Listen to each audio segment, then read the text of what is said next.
اعوذ باللہ من الشیطان الرجیم بسم اللہ الرحمن الرحیم۔ اللہ تبارک و تعالیٰ کے نام سے شروع جو بہت مہربان نہایت رحم کرنے والا ہے۔ السلام علیکم ورحمۃ اللہ وبرکاتہ۔ دوستو امید ہے کہ آپ سبھی خیر و عافیت سے ہوں گے۔ اللہ پاک آپ کو سلامت رکھے۔ ایک ایسی تابوت جس کو حاصل کرنے والا دنیا فتح کر لے گا، اسی لیے یہودی مسلمانوں کا قتل عام کر رہے ہیں۔ وہ تابوت جس کو حاصل کرنے کے لیے یہودیوں نے ہزاروں مقامات کھوج ڈالے۔ آخر اس تابوت میں کیا ہے جو یہودی حاصل کرنا چاہتے ہیں؟ یہ تابوت سکینہ تاریخ میں کس کے پاس تھی اور اسے قیامت سے پہلے کون حاصل کرے گا؟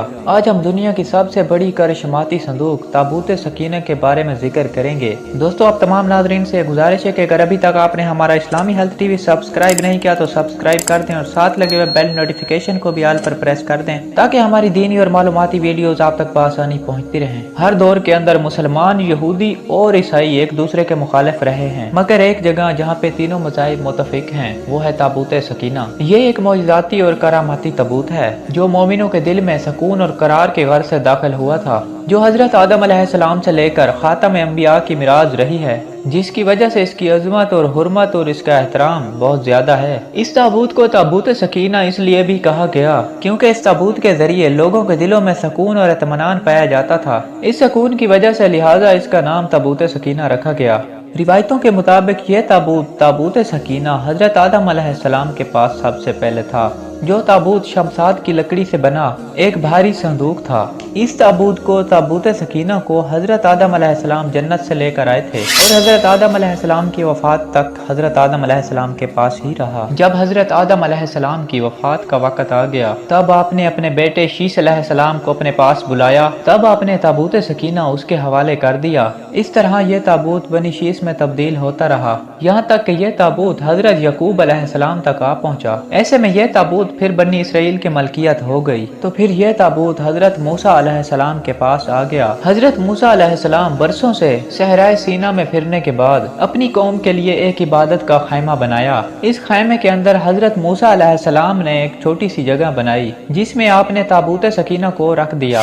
بعد میں اسی جگہ حضرت داؤد علیہ السلام اور حضرت سلیمان علیہ السلام نے ایک عظیم و شان عبادت گاہ کی تعمیر کروائی، جہاں پر تابوت سکینہ کو رکھنے کے لیے ایک عمارت بنائی گئی جسے ہیکل سلیمانی کہا جاتا ہے۔ یہ عمارت جنات کی مدد سے بنوائی گئی تھی جس میں قیمتی پتھر، یاقوت، سمرد اور سونے چاندی کی دیواریں بنائی گئی تھی۔ اس ہیکل میں روشنی اور چمک اتنی زیادہ تھی کہ رات میں بھی روشنی کی ضرورت نہ پڑتی۔ جس خاص کمرے میں تابوت کو رکھا جاتا تھا یعنی تابوت سکینہ کو، اس کا نام القدس تھا۔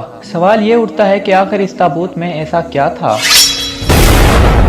کہ بنی اسرائیل اس کو مقدس تصور کرتے تھے؟ دراصل اس تابوت میں پیغمبروں کے تبرکات موجود تھے، جس میں لوح قرآنی، تورات کی تختیوں کے ٹکڑے، حضرت یوسف علیہ السلام کا کرتا، من و سلوہ، حضرت ہارون علیہ السلام کی قبا اور حضرت موسیٰ علیہ السلام کا عصا اور سلیمان علیہ السلام کی انگوٹھی۔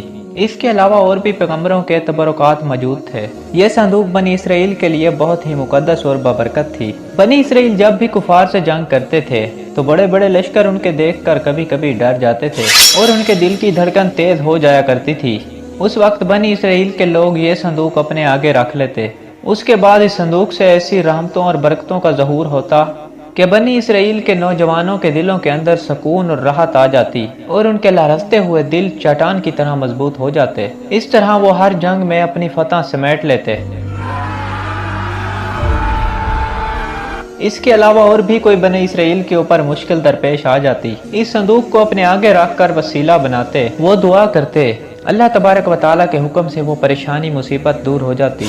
اور جب تک یہ صندوق اسرائیلیوں کے پاس رہا وہ ہر کسی کے اوپر غالب رہے۔ یہ تابوت جب تک بنی اسرائیل کے پاس رہا بنی اسرائیل کو کوئی مشکل درپیش نہ آتی، مگر جب بنی اسرائیل طرح طرح کے گناہوں کے اندر مبتلا ہو گئے اور ان لوگوں کے اندر سرکشی اور کفر کا دورہ ہو گیا اور ان کی بدعمالی اور نحوست کی وجہ سے خدا کا یہ غضب نازل ہو گیا کہ قوم عمالقہ کے کفار نے ایک لشکر کفار کے ساتھ ان لوگوں کے اوپر حملہ کر دیا۔